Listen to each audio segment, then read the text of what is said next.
Welcome to Event Radio, covering local drag racing, stock car racing, motorcycles, go-karts. If it's got wheels and you can race it, you'll hear about it here. Event Radio is motorsports radio on steroids. Now, let's join your hosts, Spivvy Williams and Terrible T Guy.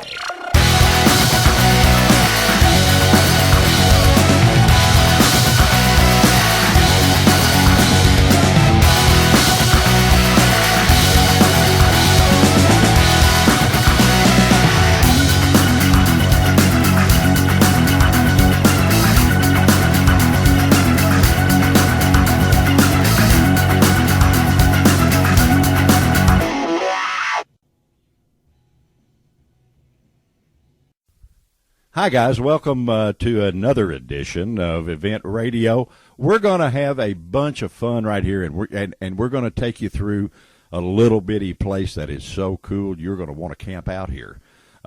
We're at the National Corvette Museum, where every Corvette in the world, let me back up, across the street from where every Corvette in the world is made, but they can come here and get them delivered, and you get to see all the history of the Corvette in this building, and it's just a cool place. So if you come into town for one of the events, we want you to come in a day or two early and go to the museum and check it out, and boy, you'll be calling to thank us for it, you know, because this is a cool place. I guarantee you that. It's the neatest thing I've yeah, seen. T-Bone, you just went through it, and I was complaining because you had the prettiest lady in the building to escort you through the museum. Something's wrong with this picture. Well, it kind of looked okay to me. I mean, she's a movie star. I mean, it was quite honor. Yeah, did a fantastic job. The lady that's going to spend the next little bit with us, been a friend of mine for quite a while. Very, very nice gal. Pretty too. Yeah, I know. Do I look like Ray Charles? But I can see. Her name is Miss Debbie Willis. Guys, if you've ever seen the movie The Firm, you will see this young lady. And so we hate it that it's radio. If it was TV, you could see her right now, but we'll do our best. But she was in the movie The Firm. She was in a lot of other productions. She's done a lot of productions herself. And we feel just thrilled that she would take a few minutes to spend with us. I'm going to get her autograph. Yeah, that's right. She got us a Coke. What else you want? You know. Miss Debbie, how are you? I'm doing fine. I'm so glad you're here, too. Are you really? Yeah, you're always fun. Well, you know, I don't know whether we're always fun or not, but we try to be. The museum has come a long, long way. You know, I remember when it first started, and it was down behind this. It was a little bitty place in a shopping center that it was just one little hole in a shopping center that had some pictures of Corvettes around in there. And, boy, are we a long way from Kansas there, gal. We've expanded to a total of 115,000 square feet now. Well, it takes a lot of time to clean that up, doesn't it? Ooh, yeah. Well, I know you took T on the tour, and we'll get him back on here in a minute because he went through I was fortunate enough that I have been through it a couple of times, but Terry had never been through it. And he sort of liked it. There was grins ear to ear when you all came out. So you didn't try to hotwire a Corvette, I hope, while you were in there, but maybe not.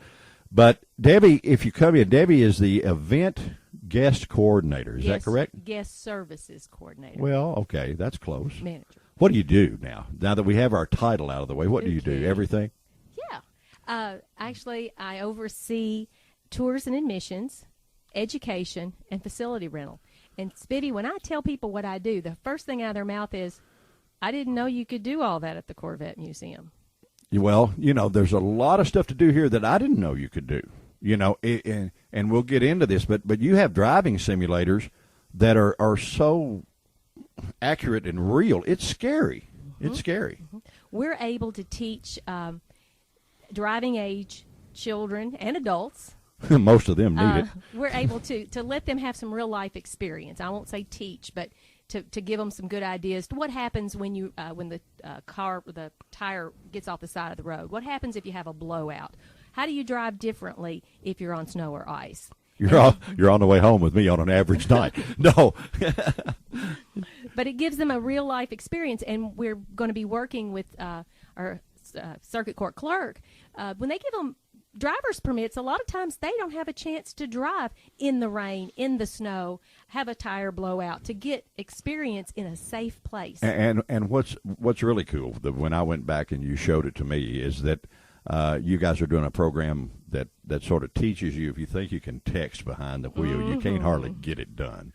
That's as scary for the person watching as it is the person driving, because every time their eyes leave the road, the screen whites out and the car's still moving. Oh, that'd be neat. And then it will record. I think I've had that happen too. I'm not sure. No. Were you texting? No, ma'am. I can barely answer my phone, so we're safe. But it gives them an idea of how long their eyes were off the road, normally when you're looking side to side, and then when you start texting, and it's scary. Yeah, I know, and I can only imagine, and the young people need all the help they can get, because they're fighting a lot worse things than Terry and I did when we grew up, with the texting and the talking on the phone and everything that goes with it nowadays. It's dangerous out there. It really is, and we ride motorcycles a lot, and honest to goodness, I've been riding one since I was 5, and I know Terry has too, and I'm actually scared a lot of the times to ride out in the traffic. What about you, T-Bone? You're a pro. You're a pro motorcycle racer, but still, you ain't good enough to work with these idiots. Well, actually, Spivvy, it's more dangerous riding on the street than it is on a racetrack. 'Cause on a racetrack, you're out there with other professional riders, or on the street. I tend to try to look at the driver, look at their eyes, see if they got their hand to their ear, or they're texting. It makes you a little more aware, because once you try to, almost get run over a couple times. I've caught myself doing something a little different too. I watch the wheels of the car instead of watching where the cars are going, and especially to the stop sign, because nobody stops. They roll through it, and my wife gets on me that I'm overly cautious sometimes. But you watch those wheels, and it's sort of hard for them to hurt you if they're not moving. Well, actually, I think riding a bike would help you do your automobile driving too. I don't know. It just transfers over by being a little extra careful, I'm saying. Yeah, I guess you're right. Well, going through the museum, there's the first coolest thing that I think in this place is that when you come in the front door, there's a Corvette sitting right there with a top-down big boy, and you can get in that thing and sit in it and see what it's like. And how cool is that? Well, and we encourage you to take pictures when you do that, because everybody looks cooler in a Corvette. There you go. Boy, was that a plug. It's amazing. Even small children, the difference in their disposition once they're sitting in that seat and they're behind the wheel. Oh, sure. Well, it's gone from just a really cool car to almost a cult. And we'll talk a little about that, because you come out of when you finish the tour, you come out into the world's coolest Corvette candy store. So but going through the museum, when you start through and you get your ticket, you go in and the Corvette theater's there, and you can go in and sit down in some real nice theater seats and stuff, and see a movie of exactly how it got to now, right? Spivvy, have you? I'm sorry to interrupt. If you know what the first Corvette was named after? Now you were telling me you had something that you're going to stump me on. Yeah, what was it? Fill him in on this. When the boys came back from World War II, they had fallen in love with Ferraris and Porsches and those foreign sports cars. They came back to the United States. There wasn't anything. And it was actually a general who went to Chevrolet and said, we need a sports car for our guys. Our young guys are always going to want to drive fast, and they don't have anything. So then they looked for a name. Several were submitted. They were all knocked down. Chevrolet wanted it to start with the letter C. So a gentleman by the name of Myron Scott, who worked for General Motors, went through the dictionary and found out that a Corvette was a fast-moving pursuit ship. Cool. And if you want a sports car, we want it to be fast. Yeah, well, so they thought it fit. They are fast. There's no doubt about it. They are now. And the reason they're fast, when you're walking, the next thing when you make the corner, you see there's a very famous man entombed here, or his ashes are entombed here, Zora Arcus Duntov. Now, if you know anything at all about his Chevrolet wife is in engines, there with him. Yeah, she's in there with him, but she doesn't talk much. But anyway, if you know anything about Chevrolet motors, their camshafts, all that stuff that have the Duntov name after them, and so you guys have got an obligation, I would think. He's going to be here. Now, if you believe that there's anything after you exit, He's here. If you guys don't keep going as good as you're doing, and you're doing a great job, he's going to come back and haunt these engineers, and you're going to have a Corvette with a Purus motor in it or something. You know, a hybrid with a Purus motor that gets 92 miles to the gallon and runs 12 miles an hour. But, you know, he'll come back and haunt you all.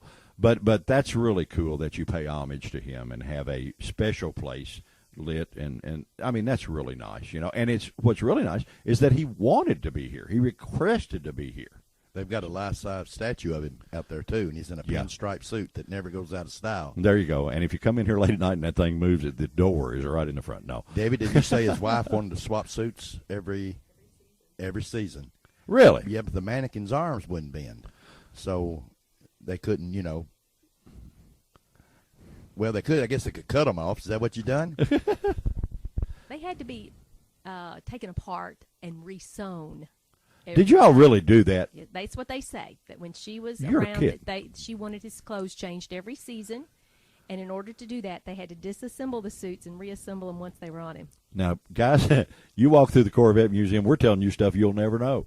There's no doubt about it. You will never, ever know. Everyone ought to go on this trip if they come to Bowling Green. Oh, I there's was no completely doubt. blown away, and I've lived here all my life. It's totally awesome. It is, and it's a cheap ticket. I mean, it doesn't cost a lot of money to do, and boy, I tell you what you got to do. You got to wear something comfortable. You got to wear comfortable shoes because there is a lot to see and a little bit of walking. But everybody here is so friendly and will answer your questions, and they just can't do enough for you, and that's a cool deal. That's a really cool deal. The neatest thing, Spill, was the pit stop.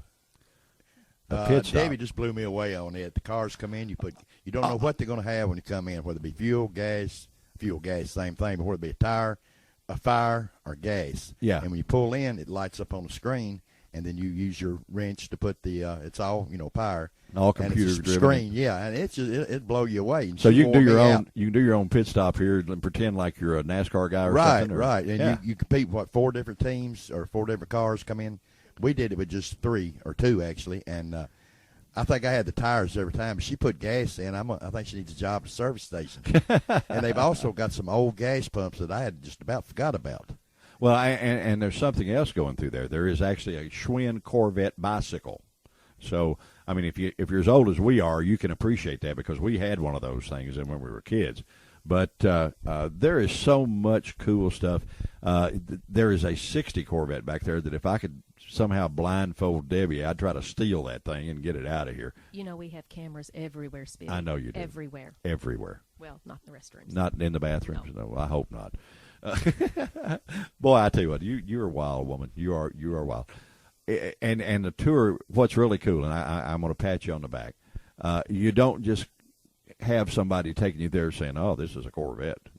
Debbie knows her stuff. She tells you the fun stuff that goes with it, just like the suit and changing the stuff like that, and makes it really interesting. And that's what makes a place a success, When I first fell in love with this place, didn't know an awful lot about cars, and I want to add that you don't have to know a lot about cars to enjoy the Corvette Museum.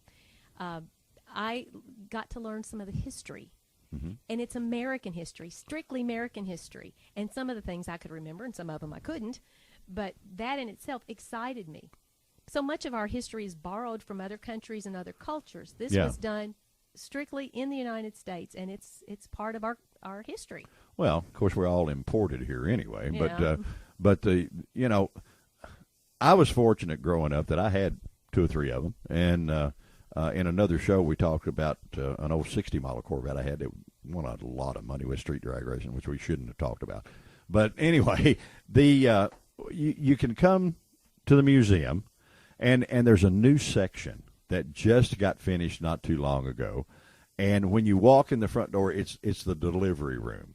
And it's like this is like having a baby. You can have a baby here, but it's your Corvette baby. Let me correct you on that. What?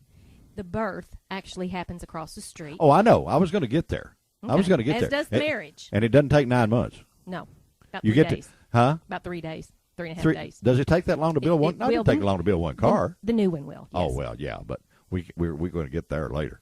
The actually when you're at the plant, in two different lines. All of the chassis comes this way, and the body comes down from the ceiling. And that is called? That's called the marriage. See, I know what about this. happens after marriage? Lots of stuff.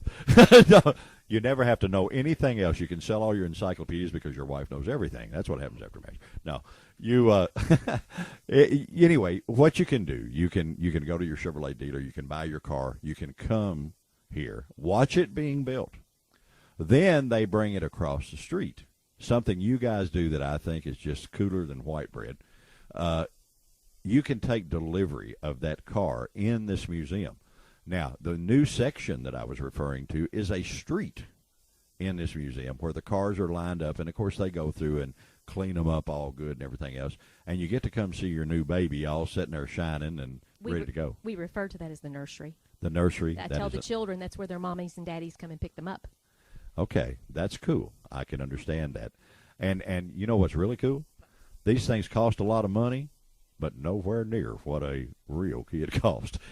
And they last about as long as the trick is they stay worth it. They stay worth the big dollar. But you could come into the new edition. The new edition has a huge meeting room that you can call up and rent and stuff.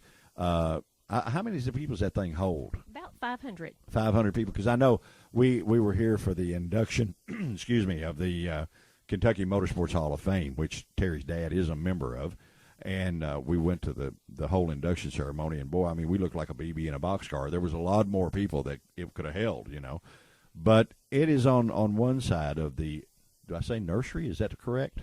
It's referred to as the boulevard, but that's where your car comes and stays in the nursery till you pick it up. Oh, okay. Now, do you drive it out of this building, or do they?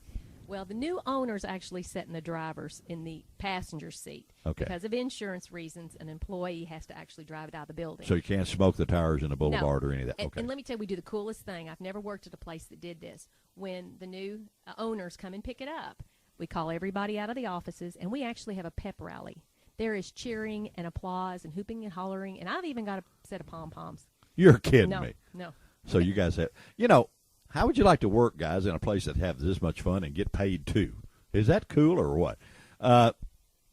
Also, at the back of the boulevard, if you will, is a restaurant that's done like a 50s diner. And the food is actually really, really good. Most places, most museums and places you go to, it's edible, but that's about it. And here, I mean, they got killer burgers and stuff. It's really good. It's really, really good. Everything looks so nice there, and then, like David said, the people are so friendly. How many people generally go on the tour? Go on a tour. Go on a tour. When you and I went, it was personal, hands-on, and I mean, it was awesome. Well, now, when a new owner comes and they're doing a delivery, they have a personal tour with a delivery guy. Then when we do groups, they're usually 10 or more, unless they're special like you. Well, thank you very much. Boy, what is this? I know I was a few minutes late, okay? I was a few minutes late getting here, and you take a lady that looks like Miss Debbie, and she gives you a private tour, and you're only gone 15 or 20 minutes, and she's talking to you like that? What's going on? I'm a lucky man. Boy, unbelievable. That's what happens when you're a motorcycle racer, I guess. Well, I don't know what this says about, but generally a tour lasts about an hour, hour and a half. A normal tour. Really? Yeah. That could say one of two things. No. Let's not go there. Let's not go there. But generally, really, if someone comes, they need to allow themselves at least an hour if they're going through by themselves. And there's plenty of videos for them to watch. And I don't see how you could see it in an hour. As much stuff as are here. I know you have the 1,000,000th Corvette, I think, here, which that's a pretty good milestone in itself. Then. Now, answer me this. When you look at the outside of the initial building, there is a dome, and it's yellow, and it has a thing sticking out of it. Is that or is that not? What does that look like from the air? I know what you're thinking. What? Tell me. You're thinking it's either a tail light or a speedometer or something else. That's the rumor. That's the rumor. The truth of the matter is when they designed it, they wanted to have a design that people would talk about. That worked. That they would look at and go, what is that? I want to see. Mm-hmm. And it's done exactly what it was intended to do, because everybody has a story about it. Everybody has an opinion of what it looks like, but they all want to come see it. Well, yeah, and I've heard those stories forever, that it was a tail lighter. It was like you said, and it's cool looking, but it's different. It's different than anything you'll see. What? Go ahead. Well, that's what I asked her during the tour. I said, "What is that?" And she told me the same story she just said. And she said a couple other things that's been called, but or people might speculate on. But it still looks like a taillight to me. Yeah. Well, and another thing that's good, you can spend probably an hour out front reading the bricks. Everybody that comes in here just about has bought a brick to commemorate somebody that either themselves or somebody else. And that is just about the pavement of all the sidewalks here, from all the Corvette clubs, from all the people that are enthusiasts and owners and that kind of thing. And if you go through there and I got a brick here. I have a brick here. Yes, I do. Yeah, I do. Matter of fact, I had one of the very first ones. So, and I'll take you and show where it is. But it's really cool. You can get lost reading those things, and if you read them long enough, you find several people that you know. I don't care who you are. I mean, you will find people say, "Oh man, yeah, I know that guy." Well, it's almost a full day deal if you want to spend all day or even half a day anyway. You still wouldn't be able to see it all. Oh no, you couldn't do it all. And another cool thing, they can come in here and there's a fellow by the name of Adam Boca that works here, that even you can buy specialty car insurance here for your hot rod. A Corvette and a Corvette needs to have special insurance. They because they're not your average everyday purists. Well, and people think that type of insurance is for an older collector car. Oh no. It doesn't have to be. It could be a brand new one that's just not the car you drive every day. And most everybody we send to see Adam will tell us that they got a better deal on insurance. Yeah, but see, most of your not collector cars, but most of the cars like the Corvette is a fun mobile. That's why you buy it. And it doesn't get left in Walmart parking lot every other day, or it doesn't get wherever. It stays at home. A lot of guys have a dust-tight car cover in their garage, and the car is in there, and the garage is heated and air-conditioned for this. A buddy of mine, a real good friend of mine, a fellow by the name of Mr. Tom Harding, and he's probably listened to our show. He owns a company called Powerhouse Cars International, and he rebrokers used Corvettes. That's what he does. And they ship them all over the world. And, I mean, he has the pristine museum-quality cars. So he has told me some stories about some guys. There is one guy that actually built a $150,000 garage to keep his Corvette in that Tom knows. So, like I said, it almost turns into a cult. Once you get involved in it, once you get in the deal, it keeps on and on and on. And there are numerous websites to go to, CorvetteForum.com and a lot of them, that these guys, you can find out probably almost as much as Debbie can tell you, not quite. But you can find out if you've got one that has a little quirk or problem. Those guys are just all willing to help you, and they'll talk to you about it. Talking about the new Corvettes, everything was supposedly so secret, new colors and such as that. Debbie, do you mind telling about the one that's hanging up? Okay. Yeah, T and I were talking about that before the C7 was unveiled. Everything was top secret. I mean, even the women that were married to the guys that worked at the plant didn't know anything, and it was very top secret. A lot of measures. CIA could learn a thing or two from GM. In 1994, when this museum was opened, they gave us a gift. The GM did, and it was a beautiful art piece that we hung from the ceiling. In 1997, when the new C5 was introduced, they told us that we'd had a new C5 hanging in our building for 3 years. It was the outline of the brand new car. So they got a great sense of humor. They work very well with us. They build some killer stuff. I mean, They say they build dreams. They don't even call them cars. Honestly, I think you're right. Cars, or like I was talking about before, that's a purist. You go down the road and you don't care if it gets beat up. But the Corvette, I mean, that's a different deal. That's a different deal altogether. One thing that I think is so cool, you do so many events and the reunions of the guys of every particular model and kind, they just about have their own private event here. A lot of them get put together. I know that my good friend Joe Pruitt will be having Corvette Homecoming very soon, that we will be covering that event. But there's so many of the individual, like the ZR1 guys. They come here and they take over for a week, and they have a big time. How many more are there, Debbie? That's probably an infinite number. The people that are Corvette enthusiasts, they're different. They're different type of people. Yeah. They are very welcoming. They want to share their Corvette with you and their stories. And they don't really want to share it with you. Nobody pitched me the keys coming in here. So I do know that they have taken people okay, rides. go for a ride. They do. There you go. I might go along. My first Corvette ride was because of an NCRS member, National Corvette Museum. No, he was smart. That's what he was smart. He said, this lady wants to ride my car. She's a good-looking girl. Boy, watch me go. But anyway, go ahead. But a lot of the car clubs come here, and we get used to seeing them. They kind of become like family. They're just very welcoming, and they want to share their hobby with you. Yeah, yeah. And you guys are – there's always something happening here. I mean, there's not a dull day if you come out here. You could come every day for a week and still see stuff that's different.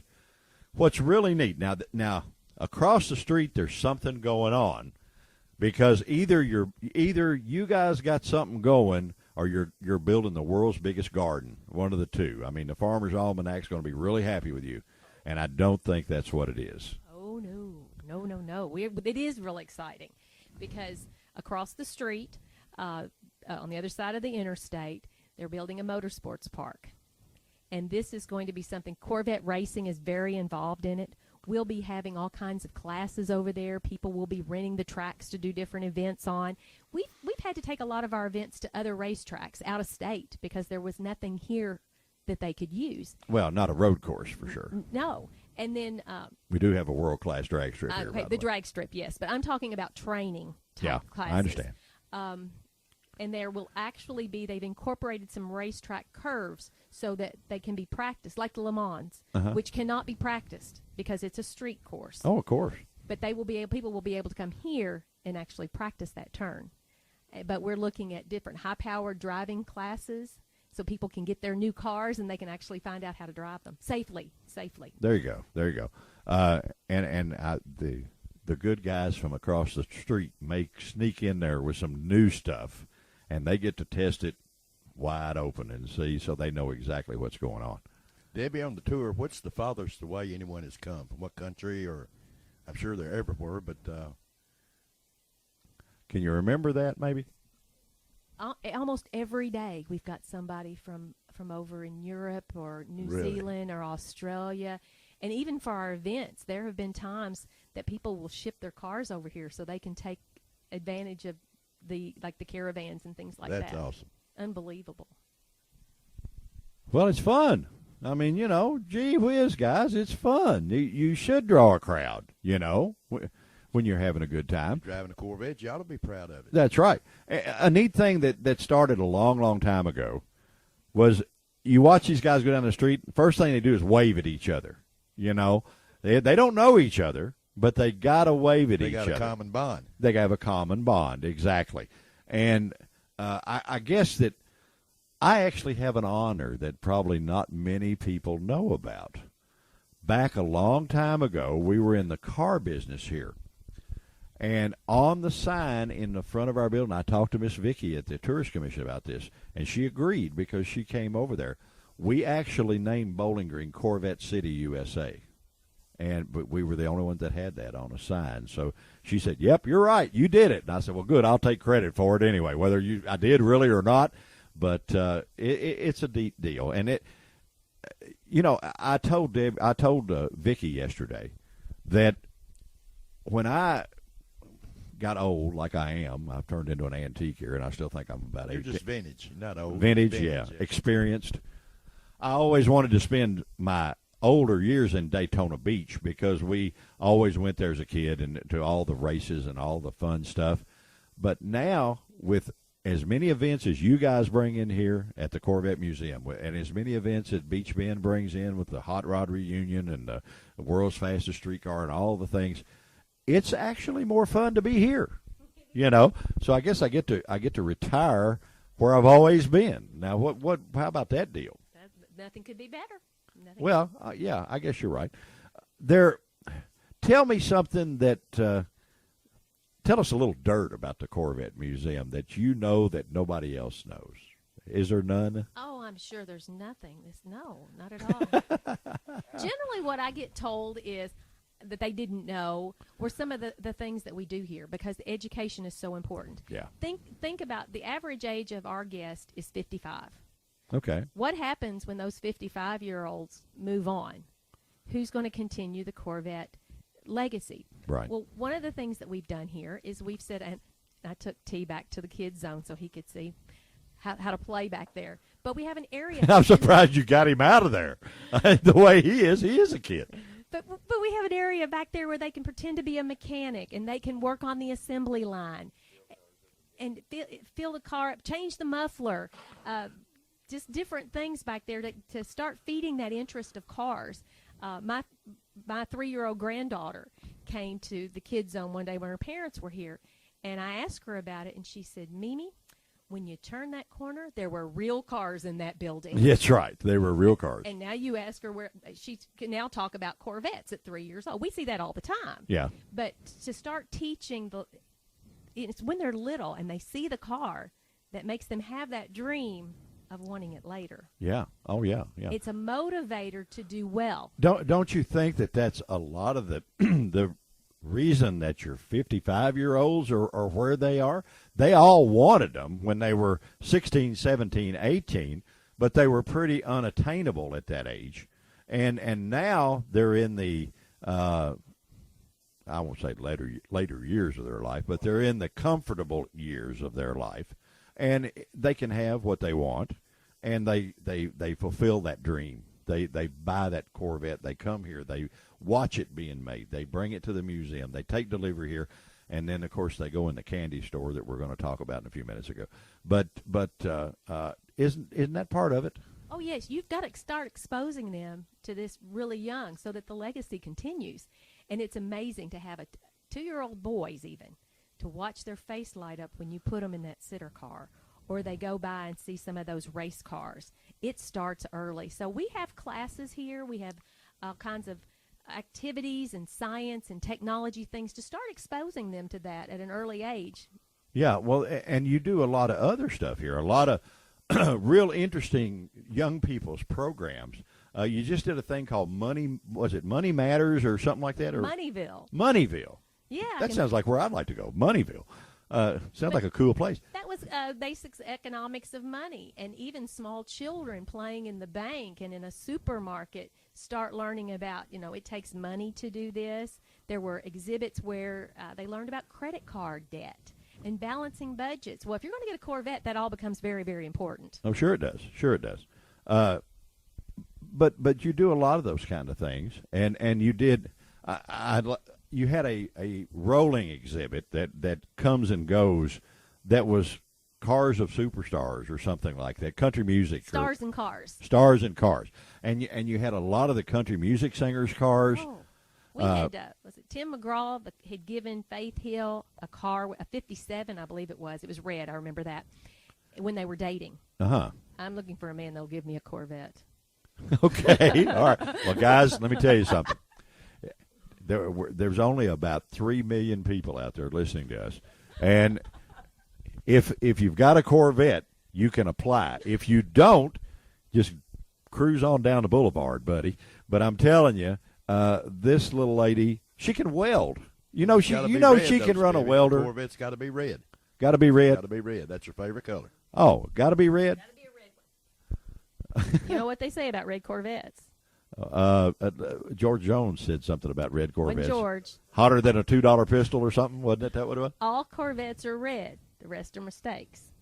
All Corvettes are red and the rest are mistakes. I understand because that. People that like red Corvettes will always gravitate toward the red. I think it's something about their personality. But actually, there's lots of pretty ones. But there are some people who are particularly fond of red Corvettes. And Faith Hill must have been, because she said yes to Tim McGraw. So Yeah, well, I Wasn't guess. Prince fond of them too? The little red Corvette. yeah, give me a red Corvette. Yeah, but the George Jones deal, that, of course, rest his soul, he left us, but they played that song a million times. That hotter than a $2 pit, whatever that is.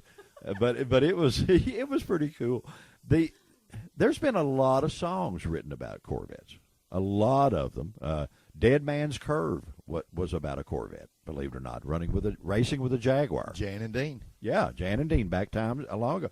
This sounds like a 50s radio show. And how appropriate, because the first Corvette was in 1953. Thank you. Yeah, Thank you for that. 1953, yeah. 53, 4, and 5 all looked alike. Or 53 and 4 looked alike. 55, 6, and 7 looked alike. 58, 59, and 60 looked alike. 61 and 62 were different. Well, they've got a 53 in the museum that's just one of 300. Is that right? But I believe you've got just about every year in the museum. Or close to it, or every series. And the only 1983. Yeah, because that's when they moved from St. Louis to here, and they didn't make any, did they?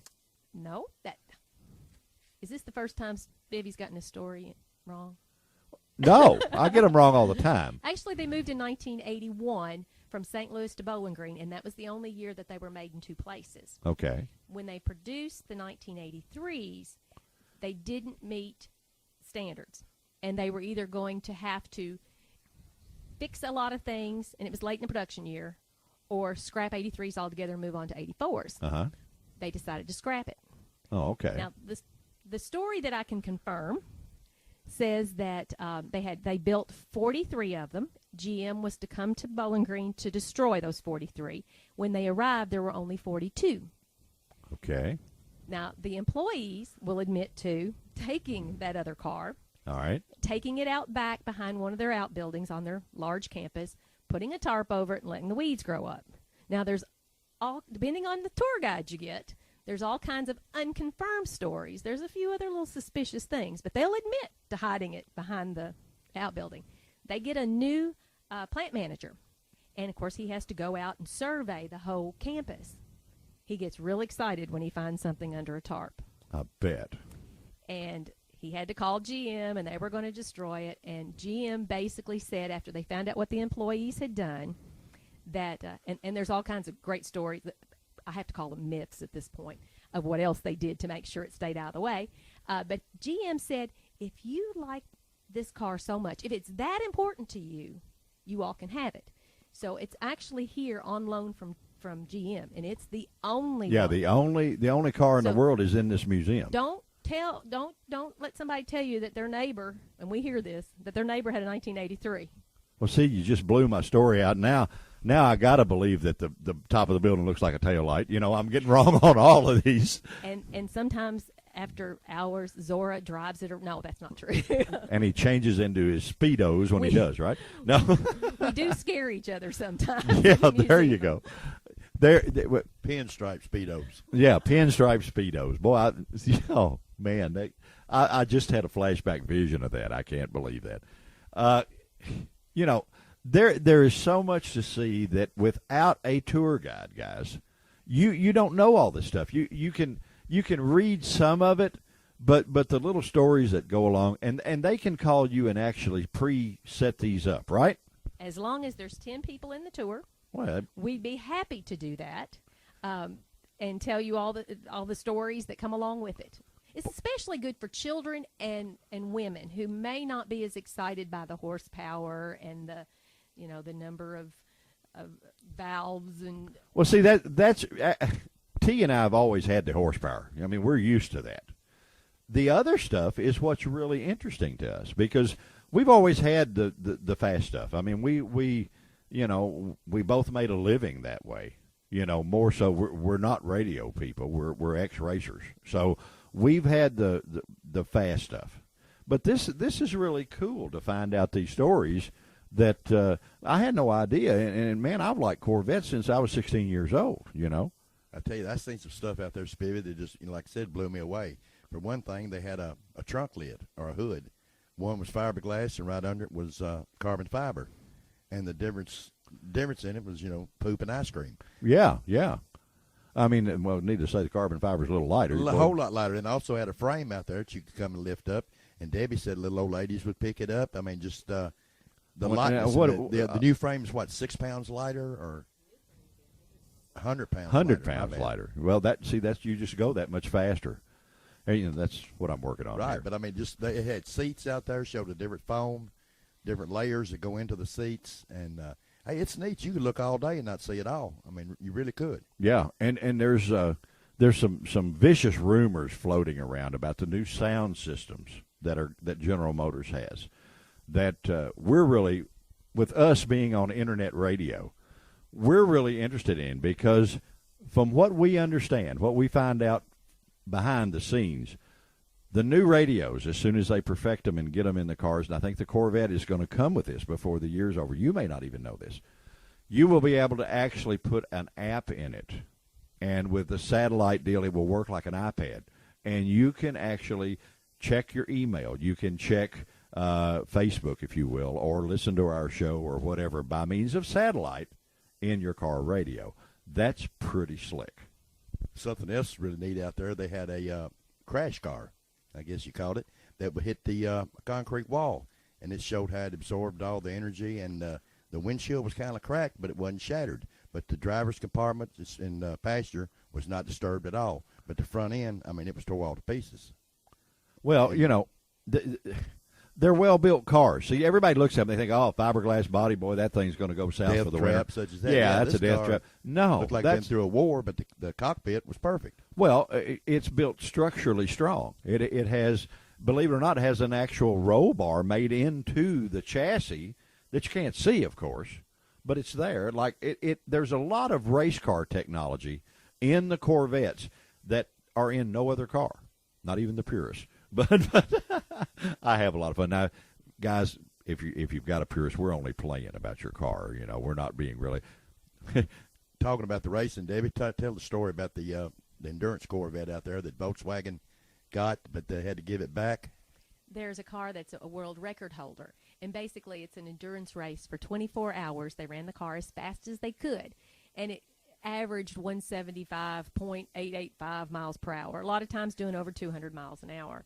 And it was in a kind of a rural area. So, of course, it didn't have the fences, and they were very concerned about the animals, the deer, the rabbits running in front of the car. So they had guys line the track with shotguns to keep them protected. Kill the varmints. Oh, and what he was saying was it holds the world record, and someone challenged that. Volkswagen actually did. Well, to be in that kind of race, you have to be a production car. Volkswagen's wasn't a production car. They stripped their title, handed it back to Corvette. Where it should be. Where it should be. And they said, if anybody tries to beat it again, we'll just build another Corvette. Or get them guys them rifles. Maybe that's what they had them out there you can think about it this way. I've got a Corvette and it's protected by Elmer Fudd. You know, whatever. You know, that's a lot of people have others. Like, you know, I thought it was cute. But anyway, there is so much cool stuff here. Was that Kentucky or Texas? Was that Texas? Oh, okay. Well, they probably had those little jackalopes or whatever they were. They were running after the varmints. Is there anything, Debbie, that is going to be new that's maybe not here yet? Answer me that. I don't know. Well, let me start by saying I have actually sat in one of these new C7s. Oh, really? Yes. That's sort of what I was leading up to. It was red. I'm very partial to the red. Oh, yeah, it sounds like it. I even made the comment that it looked like there were iPads in the car. Really? And we're getting ready to celebrate the 60th anniversary of the Corvette, June the 27th and 28th, and there will be more than one. I don't know exactly how many, but there will be C7s here, 2014 models here in different colors that you'll actually be able to get in. All right, let me tell you something. That if you live here, guys, or if you did live here, those cars are being driven all over the city streets here right now. Matter of fact, I stopped at the service station to get some gas the other day, and I had two blue ones pull up right across from me. Well, while the guys were getting out doing their fueling, I couldn't resist. Boy, I checked them out front to back. This is a sure enough nice car. This is a first-class piece. from bumper to bumper, side to side. I mean, this is not spared anywhere. This thing is a pretty neat hot rod now. I'm going to see how good of a tour I gave T. All right. T, this car is so new. How many, and they're having to change the entire plant to produce it. That's why we're not doing tours right this minute. How many parts are there in the new car that were in the previous model? That'd be a 0. No, 2. I'll take 2. I told you it wasn't much It was of a the student. latch. It was the trunk latch, and I can't remember. But I remember the trunk latch stuck to me. But 2 parts is the only thing the C7's got that the others, all of them had. Now everything else is brand new. There's one new bit of technology, or I guess you'd say, or fun stuff that these guys are putting out that worries me just a little.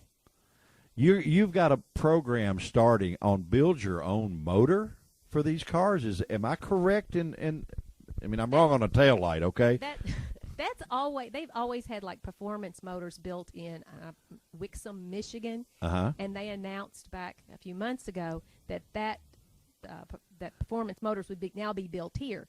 You can actually see the motor built when they move the factory. They'll be doing it here in our plant. Okay. So you can see your motor built, your car built, have it delivered, and if you're not able to come, there's also an option where they can make, I call it similar to the baby book, where there are stations in the plant. They'll take pictures of it for you, and you'll get a photo album. Isn't that cool? Do the guys that assemble the motors, do they hand sign them? Do you know? I think they put a plaque on those motors. I think they tells do. Who actually assembled it. Mercedes does that as a reason on all of their supercharged engines. They don't do it on the regular production stuff, but all the supercharged motors that go in the the supercharged cars, there's a special nomenclature, whatever, for them. But they actually, the person that assembled that engine, there is an engraved signature on a plate on that deal. So quality plus, and I can't imagine anything being any more quality than the new Corvette that's coming out. I mean, this thing is kicking, boy. It's cool. At the gas station, did it cause a little bit of an uproar? Were there lots of people gathering?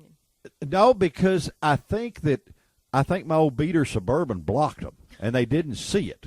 You know what I mean? And I was happy with that because that way I got to really look at them. But there were 2 identical, and that was really a trick to see too. I mean, of course, the guys worked at the plant. When was this? Was this the last few days? No, this has actually been a couple of weeks ago, maybe 3 weeks ago. Well, that must have been one of the first ones because the red one I sit in was only the 18th to come off the line. Yeah. Well, these may have been actually prototypes. They had twins in the delivery room. Yeah, somebody had twins in the delivery room. Oh, boy. He'll suffer from maltuition. But, it was really cool to walk. I mean, the guys were exceptionally nice, and I don't know if they were supposed to give me the little tour, but, look, I'm an old guy, drives a flame Suburban. They knew I was singing their song, Stevie, that's the way they are. They're so proud of what they do, and they want to share. Like I said before, they want to share it. Yeah. They don't see this as a car. I had someone here, I think they were from one of the Ford plants, who even made the comment that building a Corvette is totally different. He said, I build a car. That's right. They don't build cars. No. It's so much more. They and build I thought that they was build odd. a dream. That- They build a dream. But other companies even realize that. Yeah. The what was I going to say? Boy, you don't ever catch me blank much, but boy, you did it to me, Debbie. She got your number, boy. Well, I'm still getting over the tail light that I've thought for the last 20 years has been a tail light. I mean, the roof of the building. I haven't gotten over that yet. You can think that, Speedy. That's fine. I was going to get a helicopter and fly over this dude so I could see the tail light, but it's it's not a tail light like that. So my air has been let out of my balloon. Well, it can be whatever you want it to be. Yeah, I guess you're right. The vision, an art vision. There you go. That'll work. If on these events, when you have the events, I know that, boy, there's a blue jillion of them here. Are they real public friendly? I mean, the guys that want to come to basically one of the coolest car shows in town, can you just park out here? and come in and stuff, or what? Generally, with the events, you register for those because some of this stuff they actually leave the building to do. Yeah. However, if you're here in town during an event and there's something going on in the building, the price of admission will get you into the building. Really? Yes, when they brought the C7s for the first time. The only requirement was you might not be part of that group, but that you had museum admission, and then you got to see them. Boy, well, that makes the ticket even better, doesn't it? The 60th anniversary that's coming up, you don't even have to register for that. You just show up. Yeah, and guys, even though it's not the current year, the parking lot is a heck of a car show. That's right. I mean, you can walk through there and see some really trick stuff that you'll spend quite a bit of time just walking around out there. And they love to show it. Oh, they love talking about them. You know, they love talking about their Corvettes. Now, we're going to get into what I thought was really funny that we were kidding Debbie about earlier.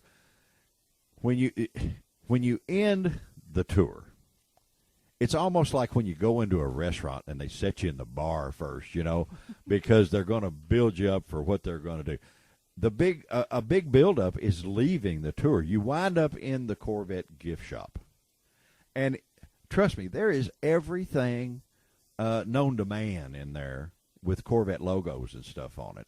And it is so cool. And they even have, I kid, the Omar, the tent maker sizes that fit me. You know, no, they have big guy sizes too. You know, you have adult stuff. But there is everything in there. It's so much more than a gift store. A gift shop. It's a store. It really it's is huge. A store. It's huge. With all kinds of clothing.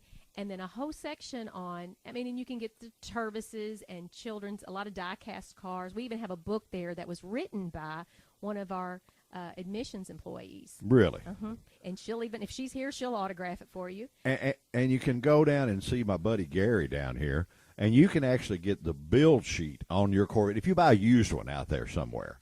Well, Library and Archives. Yes, they go into Library and Archives here. All of this stuff is in the museum, guys. You see why we said you're not going to see this in one day. You're going to have to come in here. You're going to have to plan on spending a while, eat lunch in the 50s diner, and spend the day, because if you buy a used Corvette out there, you can come in here and they can tell you everything about it. You can get the build sheet when it was new. You can get every bit of information just about that there is on that car. And I don't know how you do it, but that's cool. When the whole idea came to have a museum, it actually wasn't to have a museum. The National Corvette Restorers, which is another group that we have in here. And they're coming pretty soon, aren't they? They've been here. Oh, they've already been. Okay. They'll bring another group through. They're here quite often. I missed that one. Okay. But they wanted a library and archives, but that was the original idea. And that there was one of the guys from their group who said, if you will do a museum instead, I'll give you my 53. So in 1994, on Labor Day, they opened the museum. Then in 2009, the library and archives, the diner, the expanded store, the boulevard, the rental gorgeous. property, it's beautiful. Everything came into. Beautiful. And that library and archives is used a great deal for all kinds of research. Well, I noticed today while we were here, I saw all my buddies from Holly in there. Bill Titchener and all the guys from Holly are. I mean, Holly has a nice facility, but yet they come out here and have meetings here. And man, that's cool. That's really neat.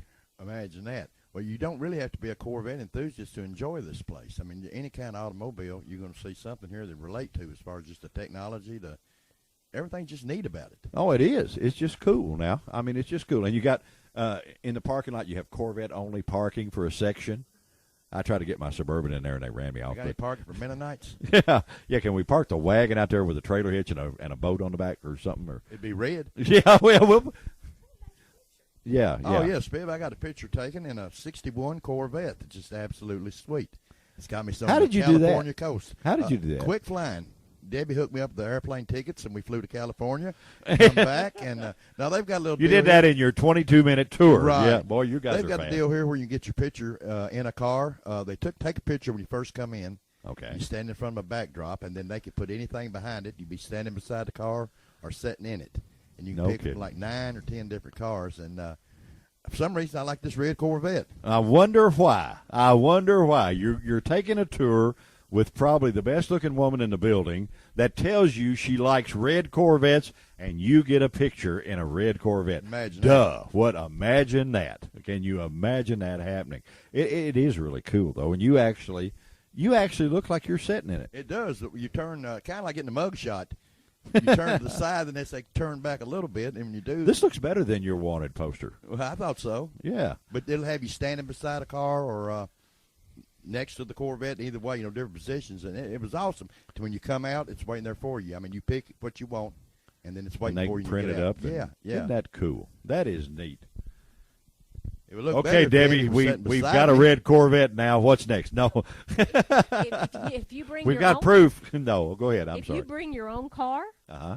they actually will Photo Effects is the company that does it here. They'll actually go out to the parking lot and actually take a picture with your car if that's what you prefer. Oh, okay. Well, guys, now let me tell you something. Miss Debbie said that she was real partial to some guy with a red Corvette. Now, you can't come in here like T did and get one of these pictures made and think that's going to work. She's sharper than that. So, but it is really cool, and there are different Corvettes on the bottom, and it looks like you're cruising the boulevard down next to the ocean. That's and the ones you pick from, Spill. Oh, really? On the bottom, them, and there's some more too. If I'm not yeah, mistaken. But it looks like you're just you spending the day at the beach with California the ocean and stuff. beach, It's pretty, man. It's really cool. Makes you got Vegas and mountains and numerous ones, but that's one I liked. Makes you want to go, huh? Makes you want to get out there and get crazy. It'd be hard not to in a red Corvette. Yeah, well, we got about 5 minutes left. Debbie, is there anything that you want to tell us that we haven't asked you about that you can think of? Well, I told you I wouldn't put you on the spot. Or you could tell us about how to weld to give us a lesson on how to do that. You got a pink welding helmet. Pink with Probably flames. red. Pink with flames. We could do that. I think I probably know where I could get you one of those, and we get a hot pink with flames. Boy, you'd be cool now. I'm telling you. You don't want one of those? I don't guess. Got to I be need one of red. those. Got to Yeah, be red. I'd like a red one. Yeah, okay. Again, I get really excited by the history, and I just like to reiterate, women, children, especially if you're coming in on a group tour, this is something that you're going to learn. You're going to take something away from this. Yeah. You don't have to be Corvette crazy, although you probably will by the time that you leave. But give us a chance. Come in, hear our stories, and just have a big time. There's stories about astronauts. We have stuff here that's been up to space. Really? Yes. Isn't that cool? And guys, our good buddy that out here on the corner, Art. I don't know you know Art. You can actually leave here and we'll go right across and buy a Corvette. You know We that? see a lot of people over there. Yeah, and Art's got some really cool stuff. I mean, he's got some collector cars and all that kind of stuff. And he's not a sponsor. He's not paying us. But you can leave here and actually go across the street and buy a Corvette and go cruising and have one heck of a time. So it's neat. Art is our buddy. Yeah. And I tell you, you asked me if there was something that we didn't know. Yeah. People automatically think that we are GM. We just have a wonderful relationship with those guys. Yeah, you're not hooked to them. They are so good to us. They loan us stuff. They help us with projects. They come over and they'll do seminars on the cars and tell them even more stories that we don't know. They're wonderful to us. Our museum is strictly funded by the support of members, and we have close to 38,000 members. Yeah, and actually through their generosity, that's the reason the Motorsports Park is coming to life. This thing is pretty expensive, and those guys have raised the money themselves, and of course they got a little kicked in from the Tourist Commission and a couple other places, but it's a cool deal that all the Corvette people sort of hang with each other, and it's a one for all for one deal, and everybody benefits, you know, and that's a neat deal. I mean, to have, and whoever thought that a car would cause that, you know? Yeah. I don't think people have any idea what this Motorsports Park is going to do for Bowling Green economically. Oh, tremendous, yeah. You know, a lot of the advances on the Corvette and safety things have come out of Corvette racing. Sure. And there'll be other model cars. Ron that Fellows and those guys, they Yeah. do a heck of a job, yeah. The driving classes to make, we're even hoping that we will be able to have other types of driving schools for even young people. There's going to be so much come out of this.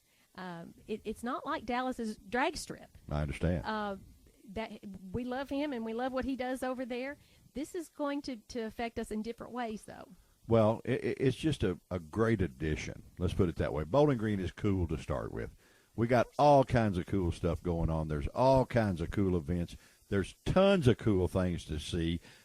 Fortunately, we're going to be out of time pretty quick, but we brought you to one of the coolest, I think, that, of course, we're car guys. We like it even more than the average public.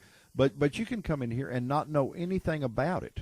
And wealth of information and a wealth of history, lots of stuff that you'd spend days on the internet trying to research and find out, and this nice lady can tell you in a matter of minutes, And our employees love it when maybe they're walking through the museum and you see something that struck you maybe as odd or something that you want to explain.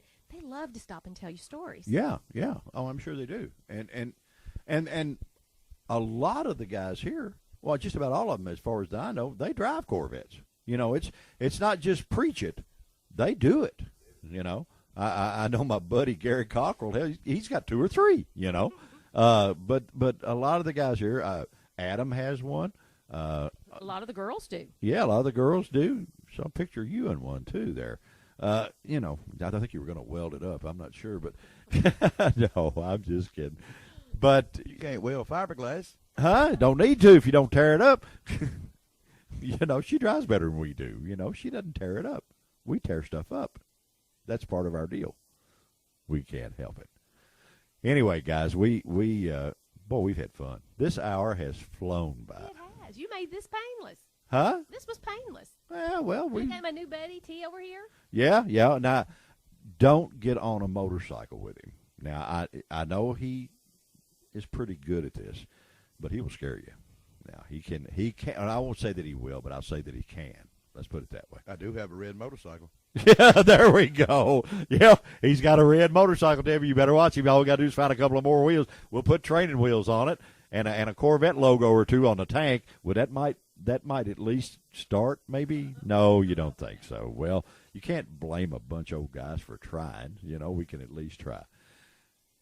Miss Debbie, thank you so much for spending your time. This is a cool job. We get to come out and see all these neat things. We get to talk to a pretty lady for an hour and have fun. And honestly, it's a thing that, we're here a lot, and we could come out here a lot, and we don't even come as much as we should because they have things going on that we lose track of. And it's just such a neat place, guys. If you don't come out here, it's your fault. Because we're here. We're waiting on you. Yeah, they're here. They're waiting on you. And ask for Debbie. Ask for Debbie. No, don't ask for Debbie. Not unless you got a red Corvette. Now, if you got a red Corvette, she'll meet you right there at the door. But, you better have a red Corvette. I want to thank you for the tour. It was very good, very hands-on. I really enjoyed it a lot. Miss Debbie, thank you again so much for joining us on Event Radio. We try to make it have fun and have a good time. We maybe are not as serious about some things as we should be, but we have fun at it, and it's easy to do when you have such nice people on the show with you. So let's go find us a red Corvette and go cruise. How about that? Let's go. All right, guys. We'll see you again later. Thank you for joining us on Event Radio. We're going to get crazy and go to the Hot Rod Reunion for 3 days. So we're going to do some live shows out there and introduce you to a bunch of people. Probably won't have any more fun than we just had here today, but we're going to give it our best shot. T, let's go to the house. Let's go. All right. See you guys. Bye-bye.